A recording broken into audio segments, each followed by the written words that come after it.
आते हैं जब आप किसी को अचानक याद करते हैं। दोस्तों, कभी कभी जिंदगी में ऐसे पल आते हैं जब आप किसी को अचानक याद करते हैं और कुछ ही देर बाद वो व्यक्ति आपको कॉल या मैसेज कर देता है। कभी ऐसा होता है कि आप किसी का नाम सोच रहे होते हैं और उसी वक्त वो सामने आ जाता है।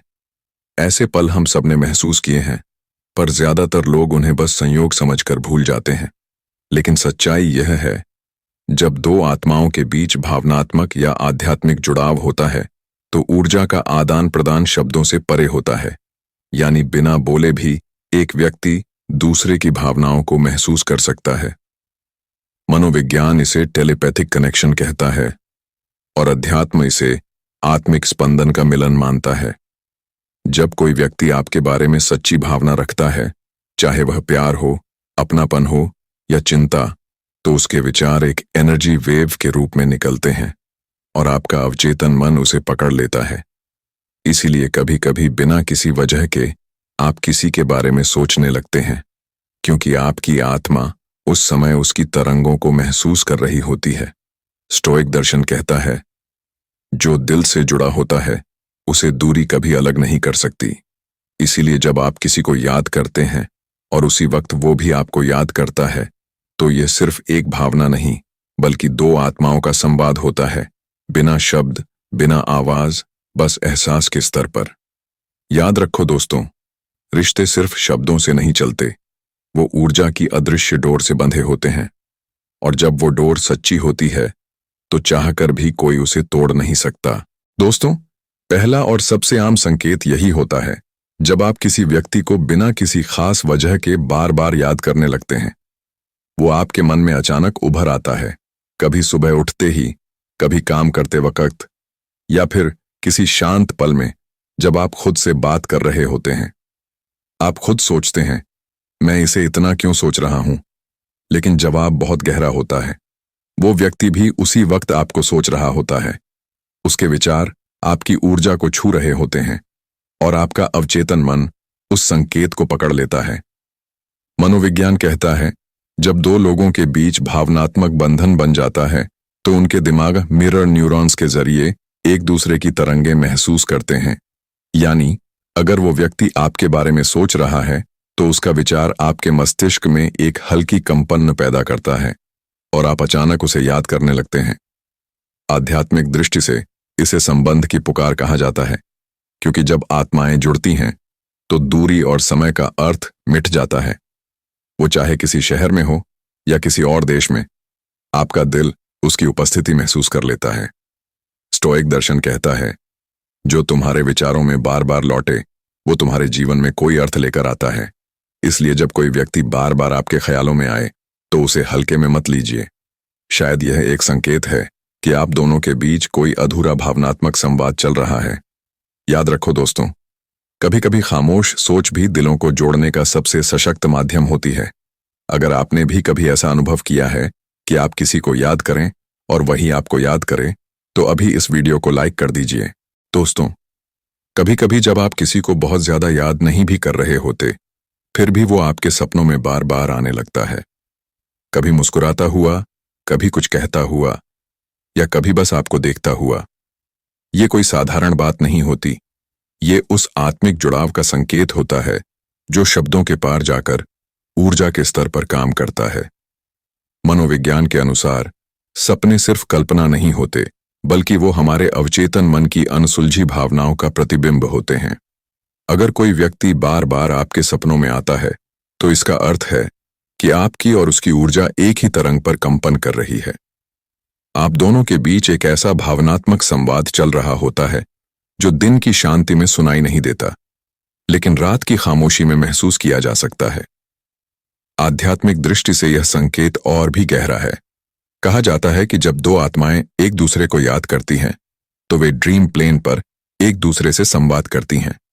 यानी आपकी आत्मा और उसकी आत्मा भौतिक दुनिया की सीमाओं से परे मिलती है। स्टोइक दर्शन कहता है, जब मन सोता है आत्मा जागती है। इसलिए आपके सपने सिर्फ मन के दृश्य नहीं बल्कि आत्मा की भाषा है। वो बता रही होती हैं कि कुछ अधूरा है, कुछ ऐसा जो महसूस तो हो रहा है पर अभी कहा नहीं गया।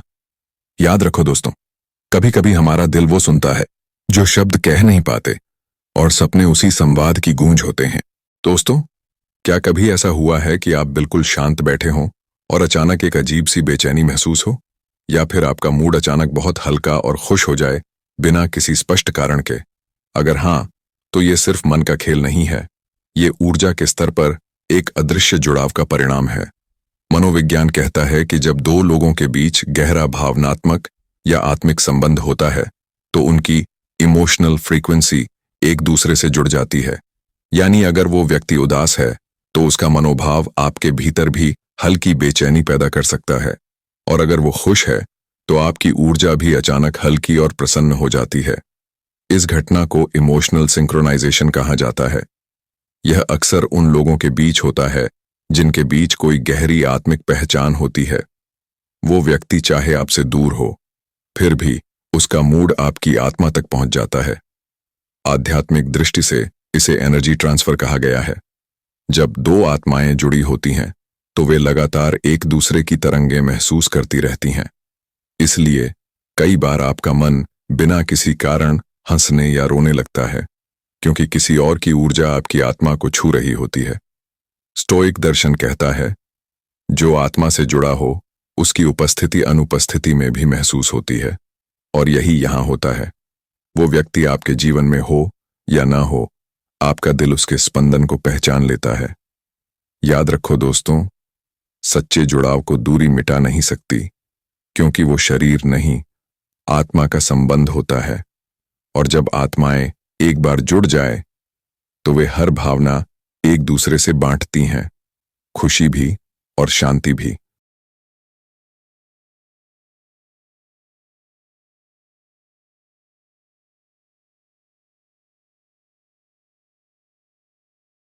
ज्ञान को सबसे क्या आपने कभी सोचा है कि मानव चेतना का सबसे बड़ा रहस्य किसी प्राचीन ग्रंथ या हिमालय की किसी गुमनाम गुफा में नहीं, बल्कि आपकी अपनी रीढ़ की हड्डी के सबसे निचले छोर पर एक सोई हुई अवस्था में मौजूद है?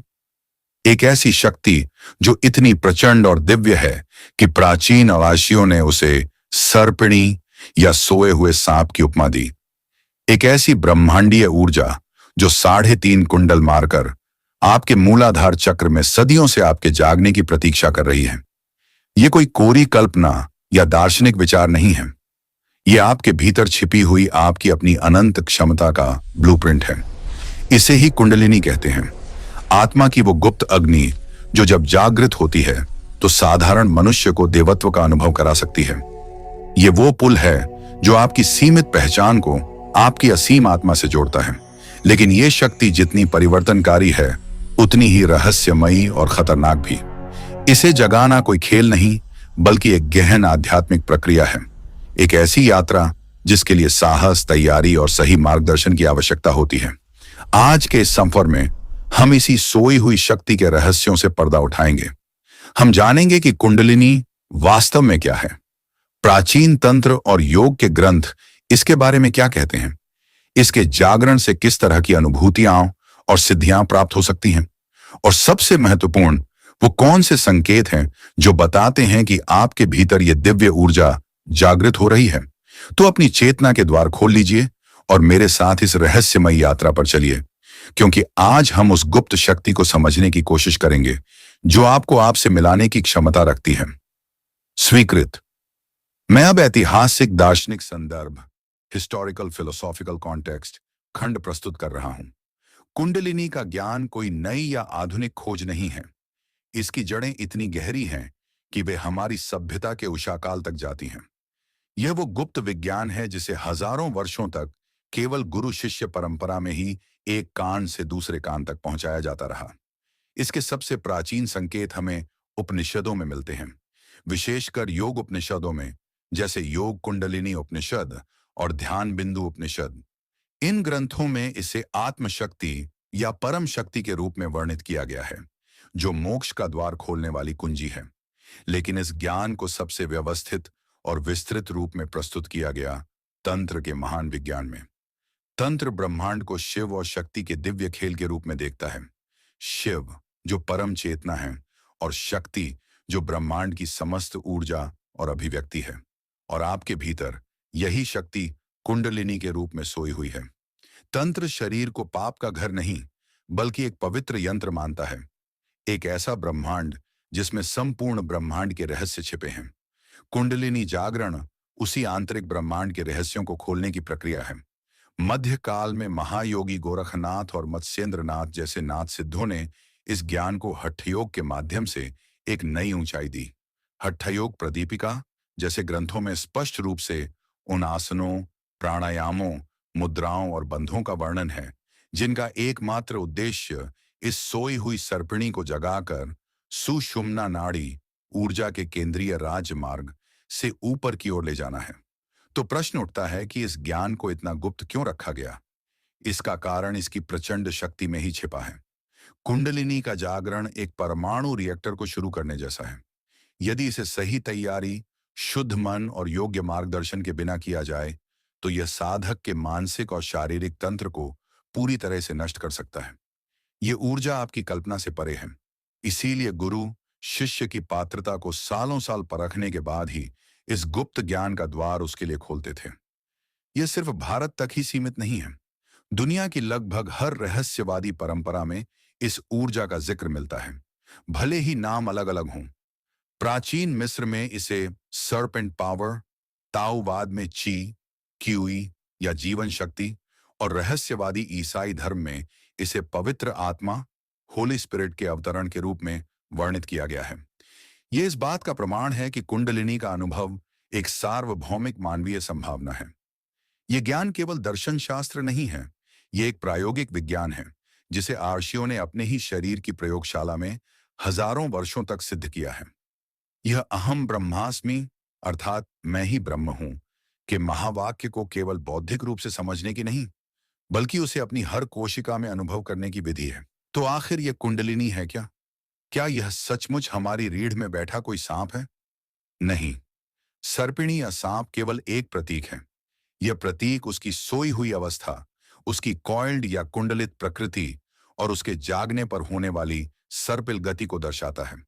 वास्तव में कुंडलिनी स्वयं शक्ति है, ब्रह्मांड की रचनात्मक ऊर्जा का वो अंश जो आपके भीतर अपनी संपूर्ण क्षमता में सुप्त अवस्था में है। इसे ऐसे समझें, आपके शरीर में जो ऊर्जा अभी काम कर रही है, जिससे आप सांस ले रहे हैं, सोच रहे हैं और जी रहे हैं, उसे प्राण कहते हैं। यह कुंडलिनी का ही एक छोटा सक्रिय अंश है। प्राण उस बिजली की तरह है जो आपके घर के उपकरणों को चला रही है, लेकिन कुंडलिनी उस पावर स्टेशन की तरह है जिसमें पूरे शहर को रोशन करने की क्षमता है, पर जिसका स्विच अभी बंद है। यह महाशक्ति हमारे सूक्ष्म शरीर में निवास करती है। यह सूक्ष्म शरीर हजारों ऊर्जा धाराओं से बना है, जिन्हें नाड़ी कहते हैं। योग के ग्रंथ कहते हैं कि हमारे भीतर 72,000 नाड़ियां हैं, लेकिन इनमें 3 प्रमुख हैं जो कुंडलिनी विज्ञान का आधार है। पहली है हिड़ा द्योणाकन नाड़ी। यह हमारी रीढ़ की हड्डी के बाईं ओर स्थित है और चंद्र ऊर्जा का प्रतीक है। यह ठंडी स्त्री गुणों वाली और मानसिक ऊर्जा है। हमारी भावनाएं, हमारी यादें, हमारी रचनात्मकता, ये सब इड्डा से जुड़ी है। दूसरी है अंपिंगला नाड़ी। यह दाईं ओर स्थित है और सूर्य की ऊर्जा का प्रतीक है। यह गर्म, पुरुष गुणों वाली और शारीरिक ऊर्जा है। हमारा तर्क, हमारी शक्ति, हमारा कर्म, ये सब पिंगला से नियंत्रित होते हैं। हम में से अधिकांश लोग अपना पूरा जीवन इन्हीं 2 नाड़ियों, इडा और पिंगला के द्वंद्व में जीते हैं। कभी हम भावनाओं में बहते हैं, कभी तर्क में, कभी भूतकाल में जीते हैं, कभी भविष्य की चिंता में।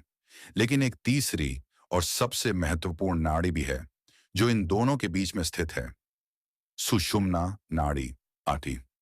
यह ऊर्जा का केंद्रीय राजमार्ग है, चेतना का दिव्य पथ। सामान्य अवस्था में यह लगभग निष्क्रिय रहती है, इसका मुंह बंद होता है। कुंडलिनी जागरण का संपूर्ण विज्ञान इसी सुषुम्ना को खोलने और ऊर्जा को इसके माध्यम से ऊपर उठाने का है। इसी सुषुम्ना नाड़ी पर स्थित हैं 7 ऊर्जा केंद्र, जिन्हें हम चक्रमान कहते हैं। ये ऊर्जा के घूमते हुए भंवर हैं, प्रकाश के कमल हैं। मूलाधार से, जहां कुंडलिनी सोई है, लेकर स्वादिष्ठान, मणिपुर, अनाहत, विशुद्धि, आज्ञा और अंत में सहस्रार तक, जो आपके सिर के शीर्ष पर है। हर चक्र चेतना के एक अलग स्तर, एक अलग आयाम का द्वार है। तो फिर यह शक्ति जागती क्यों नहीं? क्योंकि इस दिव्य राजमार्ग सुषुम्ना पर हमारे अपने ही कर्मों और संस्कारों की वजह से तीन बड़ी गांठें या ग्रंथियां पड़ी हुई हैं। पहली, ब्रह्म ग्रंथि, जो हमें भौतिक संसार और अस्तित्व के भय से बांधती है। दूसरी, विष्णु ग्रंथि, जो हमें भावनात्मक लगाव और अहंकार से बांधती है।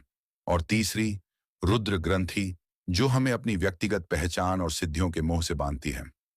योग और ध्यान की सभी साधनाओं का उद्देश्य इन्हीं नाड़ियों को शुद्ध करना और इन ग्रंथियों को खोलना है, ताकि कुंडलिनी के जागरण के लिए एक सुरक्षित और स्वच्छ मार्ग तैयार हो सके।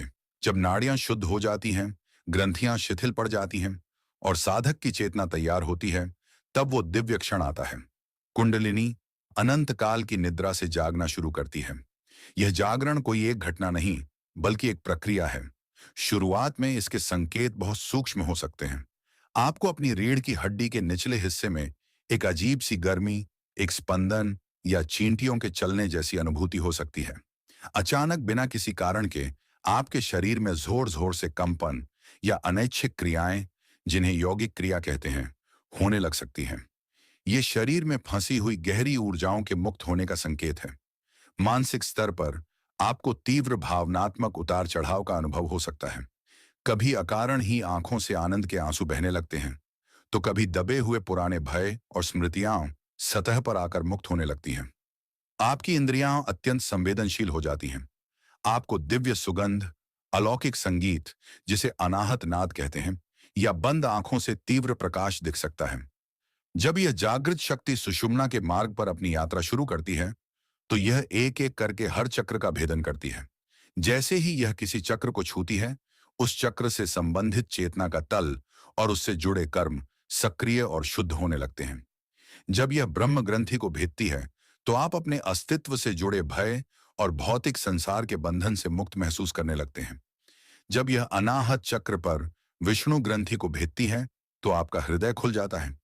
आपका प्रेम किसी एक व्यक्ति या परिवार तक सीमित न रहकर संपूर्ण सृष्टि के लिए बहने लगता है। अहंकार की दीवारें ढहने लगती हैं।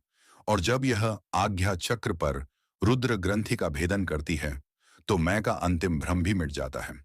आप दृष्टा बन जाते हैं, अपनी ही चेतना के खेल को देखने वाले। अंततः यह दिव्य ऊर्जा अपनी यात्रा के शिखर सहस्रार चक्र पर पहुंचती है। हजार पंखुड़ियों वाला कमल, जो आपके मस्तिष्क के शीर्ष पर स्थित है। यहां शक्ति का शिव से मिलन होता है। ऊर्जा का चेतना से एकाकार हो जाता है। यह वो परम क्षण है जिसे समाधि, आत्म साक्षात्कार या मोक्ष कहते हैं। द्वैत समाप्त हो जाता है। झाता और झेय एक हो जाते हैं। साधक के ऊपर सहस्रार से दिव्य अमृत की वर्षा होती है, जो उसकी हर कोशिका को रूपांतरित कर देती है। लेकिन, और यह बहुत महत्वपूर्ण है, इस यात्रा में गहरे खतरे भी छिपे हैं। यदि किसी साधक की नाड़ियां अशुद्ध हैं या वह मानसिक रूप से तैयार नहीं है और उसकी कुंडलिनी समय से पहले या जबरदस्ती जागृत हो जाए, तो परिणाम भयावह हो सकते हैं। यह उस तरह है जैसे आप पतले और कमजोर तारों से हाई वोल्टेज का करंट गुजार दें। तार जल जाएंगे। अनप्रिपेयर्ड नर्वस सिस्टम इस ऊर्जा के प्रवाह को झेल नहीं पाता, जिससे मानसिक संतुलन बिगड़ सकता है। अगर यह ऊर्जा किसी निचले चक्र में अटक जाए, तो यह उस चक्र से संबंधित वृत्तियों को बढ़ा सकती है। जैसे मणिपुर चक्र में अटकने पर यह अहंकार और सत्ता का नशा दे सकती है। यह आध्यात्मिक प्रगति की बजाय आध्यात्मिक पतन का कारण बन सकती है। इसीलिए हर प्राचीन ग्रंथ और हर गुरु ने चेतावनी दी है। यह स्वयं करने वाला प्रयोग नहीं है। इस मार्ग पर एक अनुभवी मार्गदर्शक या गुरु की उपस्थिति अनिवार्य है, जो इन खतरों को जानता हो और आपको सुरक्षित रूप से पार लगा सके। इस दिव्य ज्ञान को सुनकर मन में स्वाभाविक रूप से यह प्रश्न उठता है, मैं अपनी कुंडलिनी कैसे जगा सकता हूं? लेकिन यह प्रश्न ही गलत है। सही प्रश्न यह है, मैं स्वयं को इस दिव्य ऊर्जा के जागरण के लिए कैसे तैयार कर सकता हूं? याद रखिए, आप कुंडलिनी को जबरदस्ती नहीं जगाते। आप केवल अपने तन और मन को इतना शुद्ध और मजबूत बनाते हैं कि जब सही समय आए, तो यह शक्ति स्वयं सुरक्षित रूप से कृपा पूर्वक जागृत हो सके। यह जबरदस्ती दरवाजा तोड़ने जैसा नहीं, बल्कि मेहमान के स्वागत में घर को साफ और सुंदर बनाने जैसा है। तो यह तैयारी कैसे करें? प्राचीन योगियों ने इसके लिए एक समग्र मार्ग दिखाया है। पहला और सबसे महत्वपूर्ण स्तंभ है यम और नियम। यह साधना आपके ध्यान के आसन से नहीं, बल्कि आपके दैनिक जीवन से शुरू होती है। अहिंसा, किसी को मन, वचन, कर्म से हानि न पहुंचाना। सत्य, सच्चाई के मार्ग पर चलना। शौच, बाहरी और आंतरिक पवित्रता। संतोष, जो है उसमें आनंदित रहना। और स्वाध्याय, आत्म अध्ययन। यदि आपके जीवन की नींव ही अपवित्र और अशांत है, तो आप उस पर आध्यात्मिक ऊर्जा का मंदिर खड़ा नहीं कर सकते। दूसरा स्तंभ है आसन। हठयोग के आसन केवल शारीरिक व्यायाम नहीं है, ये आपके शरीर को स्थिर, लचीला और ऊर्जा के तीव्र प्रवाह को सहने के लिए मजबूत बनाते हैं। पद्मासन या सिद्धासन जैसी ध्यान की मुद्राएं आपकी ऊर्जा को स्थिर करने में मदद करती हैं, ताकि वह व्यर्थ न बहे। शरीर में जो ऊर्जा की गांठें हैं, आसन उन्हें खोलते हैं। तीसरा और सबसे शक्तिशाली स्तंभ है प्राणायाम।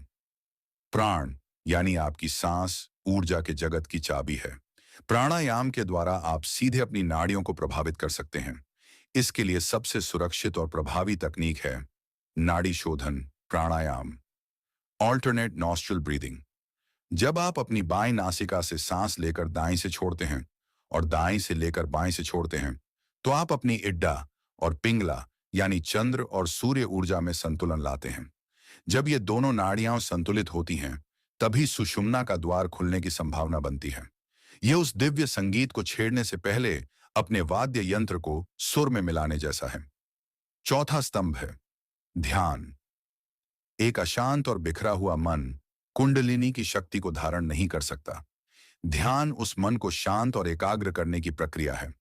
आप अपनी आती जाती सांसों पर ध्यान केंद्रित कर सकते हैं या AUM जैसे किसी मंत्र का जाप कर सकते हैं। लक्ष्य है विचारों के कोलाहल से परे जाकर चेतना के शांत केंद्र में स्थित होना। और अंतिम सुरक्षा कवच है भक्ति और समर्पण। बिना भक्ति और समर्पण के यह यात्रा अहंकार को बढ़ा सकती है। मैं यह कर रहा हूं का भाव ही सबसे बड़ी बाधा है। ईश्वर, गुरु या ब्रह्मांडीय चेतना के प्रति समर्पण का भाव एक सुरक्षा कवच बनाता है। यह सुनिश्चित करता है कि यह दिव्य कृपा आप पर बरसे और आप उसे नियंत्रित करने का प्रयास न करें। इस मार्ग पर धैर्य रखें। यह कोई 2 मिनट में बनने वाला नूडल नहीं, बल्कि जीवन भर चलने वाली साधना है। किसी भी अनुभव या सिद्धि के पीछे न भागे। तो हम अपनी इस रहस्यमयी यात्रा के अंत में आ पहुंचे हैं।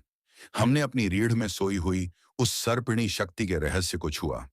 हमने तंत्र और योग के प्राचीन ज्ञान के सागर में गोता लगाया। हमने चक्रों, नाड़ियों और ग्रंथियों के उस सूक्ष्म जगत को समझा जो हमारे इस भौतिक शरीर के भीतर मौजूद है। हमने उस शक्ति के जागरण की महिमा और उसके खतरों दोनों को जाना। और अंत में हमने उस पवित्र मार्ग को समझा जो तैयारी, शुद्धि और पूर्ण समर्पण का मार्ग है। कुंडलिनी जागरण का अंतिम सत्य यह है कि आप कुछ नया हासिल नहीं कर रहे हैं। आप कोई बाहरी शक्ति प्राप्त नहीं कर रहे हैं। आप केवल उस पर्दे को हटा रहे हैं जो आपकी अपनी ही असीम दिव्यता पर हजारों जन्मों से पड़ा हुआ है। यह लहर का वापस सागर बन जाने की यात्रा है। यह आत्मा की अपने ही घर वापसी है। याद रखिए, संसार का सबसे बड़ा साहसिक कार्य किसी पर्वत पर चढ़ना नहीं, बल्कि अपनी ही रीढ़ की हड्डी के मार्ग पर मूलाधार से सहस्रार तक आरोहण करना है। आज इस वीडियो के बाद एक क्षण के लिए शांत होकर स्वयं से पूछें, क्या आप इस आंतरिक यात्रा के लिए तैयार हैं? क्या आप अपने जीवन को एक साधना बनाने के लिए तैयार हैं? आपके इस विषय पर क्या विचार हैं? क्या आपने कभी इन सूक्ष्म संकेतों का अनुभव किया है? अपने विचार और अनुभव नीचे कमेंट्स में पूरे सम्मान और जागरूकता के साथ साझा करें। यह ज्ञान चर्चा और चिंतन से और भी गहरा होता है। जब तक हम अगली बार न मिलें, अपनी चेतना के प्रति सजग रहें, अपनी सांसों के प्रति जागरूक रहें और स्वयं की खोज की इस सबसे सुंदर यात्रा पर विश्वास रखें। आप एक ब्रह्मांड हैं जो स्वयं को अनुभव करने का प्रयास कर रहा है। नमस्ते दोस्तों, कभी कभी जिंदगी में ऐसे पल आते हैं जब आप किसी को अचानक याद करते हैं और कुछ ही देर बाद वो व्यक्ति आपको कॉल या मैसेज कर देता है। कभी ऐसा होता है कि आप किसी का नाम सोच रहे होते हैं और उसी वक्त वो सामने आ जाता है। ऐसे पल हम सबने महसूस किए हैं, पर ज्यादातर लोग उन्हें बस संयोग समझकर भूल जाते हैं।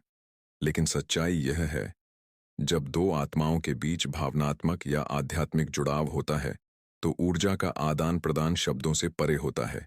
यानी बिना बोले भी एक व्यक्ति दूसरे की भावनाओं को महसूस कर सकता है।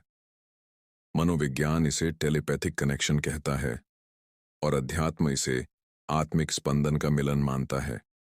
जब कोई व्यक्ति आपके बारे में सच्ची भावना रखता है, चाहे वह प्यार हो, अपनापन हो या चिंता, तो उसके विचार एक एनर्जी वेव के रूप में निकलते हैं और आपका अवचेतन मन उसे पकड़ लेता है। इसीलिए कभी कभी बिना किसी वजह के आप किसी के बारे में सोचने लगते हैं, क्योंकि आपकी आत्मा उस समय उसकी तरंगों को महसूस कर रही होती है। स्टोइक दर्शन कहता है, जो दिल से जुड़ा होता है उसे दूरी कभी अलग नहीं कर सकती। इसीलिए जब आप किसी को याद करते हैं और उसी वक्त वो भी आपको याद करता है, तो ये सिर्फ एक भावना नहीं बल्कि दो आत्माओं का संवाद होता है, बिना शब्द, बिना आवाज, बस एहसास के स्तर पर।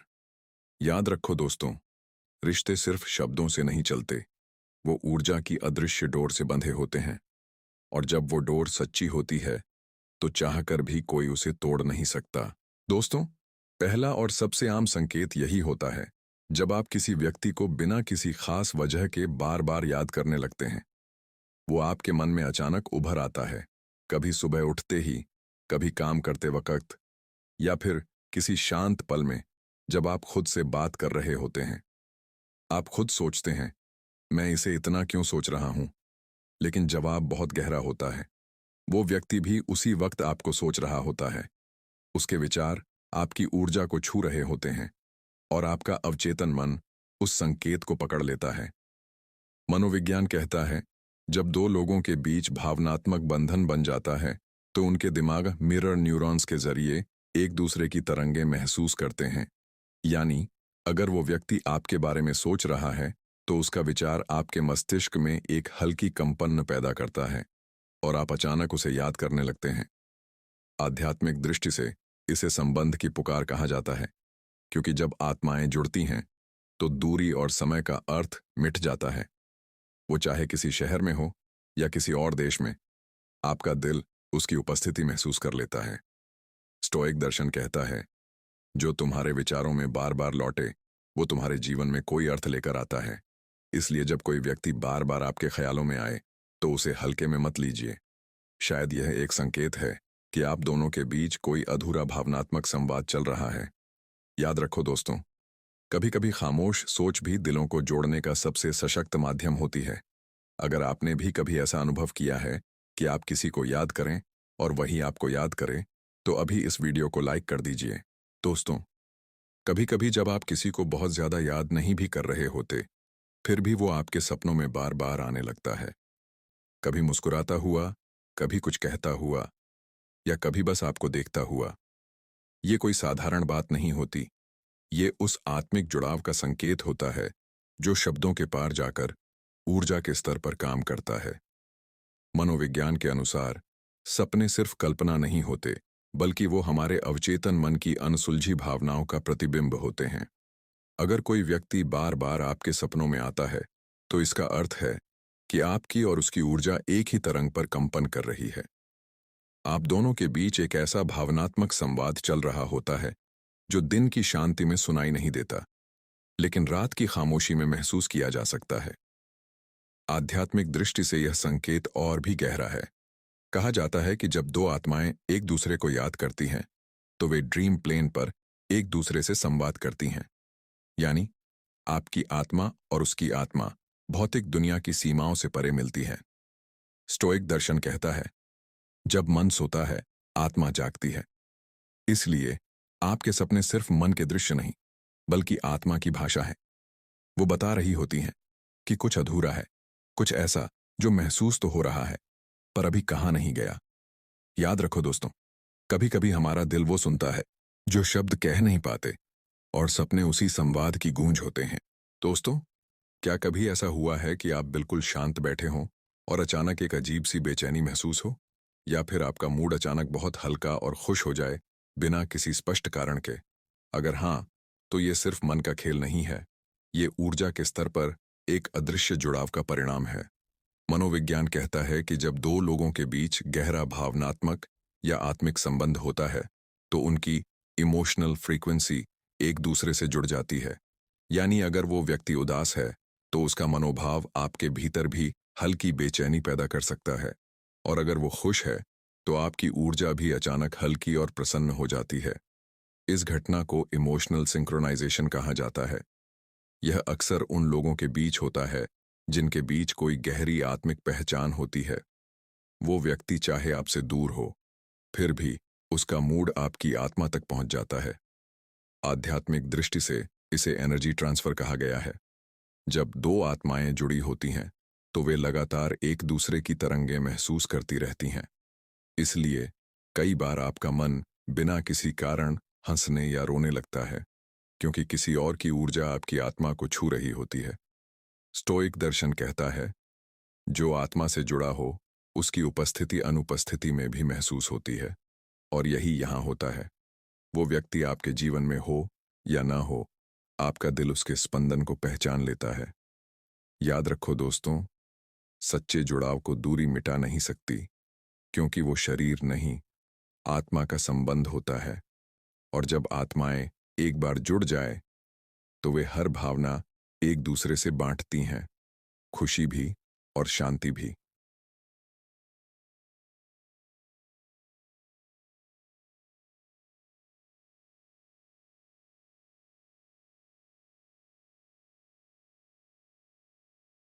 करता है, क्योंकि ये मिलन तुम्हें सुख देने नहीं आए। समय के विशाल चक्र में कुछ मिलन ऐसे होते हैं जो किसी जन्म, किसी परिस्थिति या किसी इच्छा से नहीं बनते।